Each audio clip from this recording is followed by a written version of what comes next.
Sa another lesson. So for today, yung lesson natin is where VAs find jobs.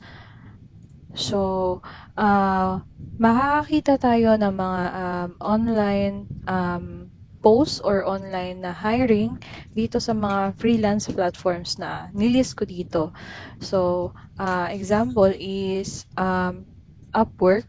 So, siya yung leading freelance platform where you can create a detailed profile, showcase your portfolio, and submit your proposal for job posts. So one tip is start with small jobs to build your reputation. So, si Upwork is kilala siya ng mga freelancers, ng mga freelance na safe and one of the most safe na platforms kasi mostly yung mga clients dito is ano siya, legit naman siya. Meron ako actually, may isa akong job dito.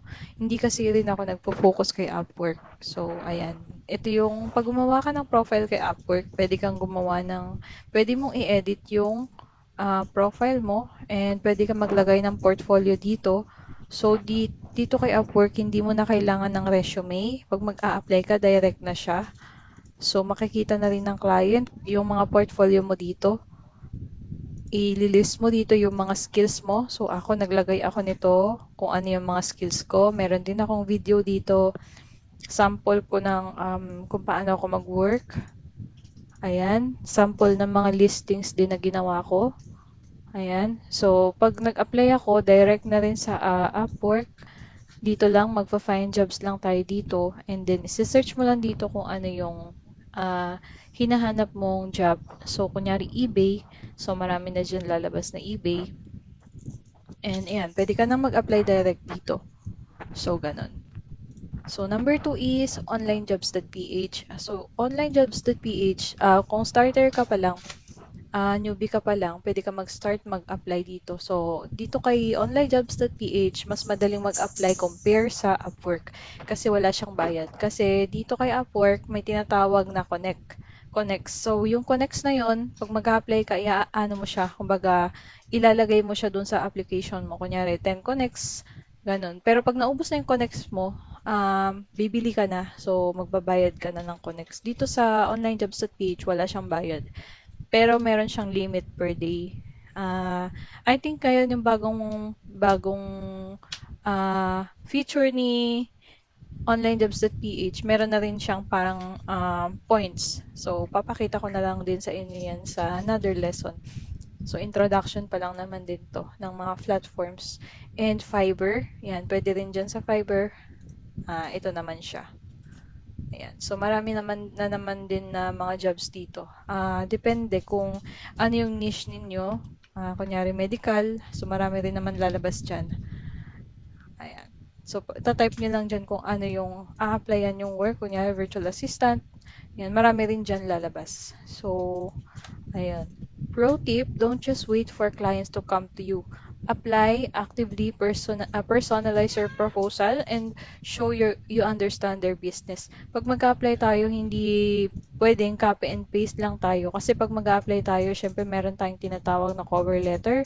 Yung letter na yun yung ipapasa natin sa mga application letters natin sa mga clients. So, hindi pwedeng kung ano lang yung letter mo doon sa isa, ka-copy paste mo doon. Pag nag-apply ka sa another job post, yun ulit yung ano mo. Syempre, iaano mo siya, i-customize mo siya based doon sa pangangailangan ng client na yun.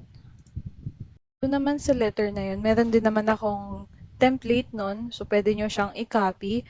Pero, i-edit nyo muna siya bago nyo gamitin. So, personalize nyo siya.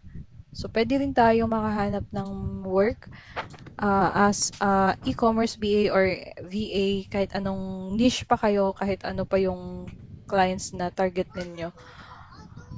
Pwede sa mga Facebook groups din. So, ayan, tuturuan ko rin kayo paano maghanap sa Facebook groups. Ayan, so, pwede nating i-type sa mga Facebook groups yung, kunyari, e-commerce VA or virtual assistant hiring. Ayan. And, yan, pwede tayong mag-search dun sa inside ng group. kung may nangangailangan ba ng VA. Pero wag tayong mag-send ng maramihang messages kasi may spam tayo. So, ililimit din tayo ng Facebook. So, kailangan limit din sa pagsisend ng mga message sa mga ano kasi pwede ka rin nilang i-ban sa group ganyan. So, maingat din tayo.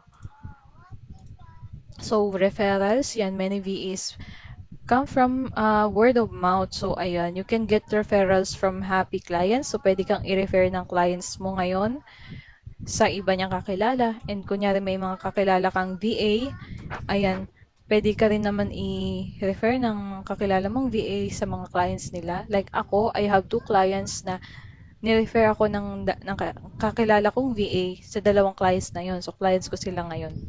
And ayan, sa mentor or coaches, kunyari ako, meron nagtanong sa akin na client and kung kunyari ready na kayo, ayan, pwede ko kayong i-refer sa client na to. So, yan, pag-usapan natin yan soon. Ayan, basta importante ngayon malaman nyo muna yung mga basic how to become an e-commerce VA. So, how to encourage referrals. Always do your best work. Siyempre, pag nakita din ng ibang tao na talagang masikap ka rin naman, so pwede ka nilang i-refer sa kakilala nila. So, let people know you're available and open to new opportunities. So, ayan. So, kung meron kayong Facebook or Facebook page, kung pwede kayong gumawa. Ayan, so, yan, pwede tayo magtanong sa mga kakilala natin na kunyari VA din, ayan, kung meron ba silang alam na hiring, ganyan. So, ayan, pwede ka nilang i-refer. Yan, yung isang tip is gawa kayo ng LinkedIn profile. So, LinkedIn profile parang professional siya na account, like Facebook siya, pero professional account siya. Ilalagay niyo yung mga experience niyo doon. And pwede kayo maglagay ng portfolio, mga certificate, ayan. So, marami ring hiring dito sa LinkedIn. So, tuturo ko rin kung paano tayo makaka-apply sa LinkedIn. Ayan, yung Facebook profile natin, ayusin natin. I-customize na natin siya, i-build mo na, edit mo na VA ka na. So, ayan, tuturuan ko kaya niyan. So, para maano tayo, makilala tayo na nag-VA tayo or aspiring VA tayo. So, cold outreach. So, ayan, pwede tayo mag-message sa mga, pag may makita kang page, kunyari sa Facebook or a client sa Facebook, ayan, pwede natin siyang i-message. So, depende kung ano yung client na target mo. Kunyari, ayan, coaches, influencers, course creator, or kahit mga businesses, pwede siya. Ayan, pwede tayo mag-search niyan sa Facebook or sa Google. Ayan, pwede tayo mag-send ng message or email. Check nyo rin tong mga job sites na nilagay ko dito sa sheet. Ayan. Pwede kayo mag-create ng account dito. Ayan. May mga link na rin dyan. So, kiklik nyo lang yung link. And then, create kayo ng account.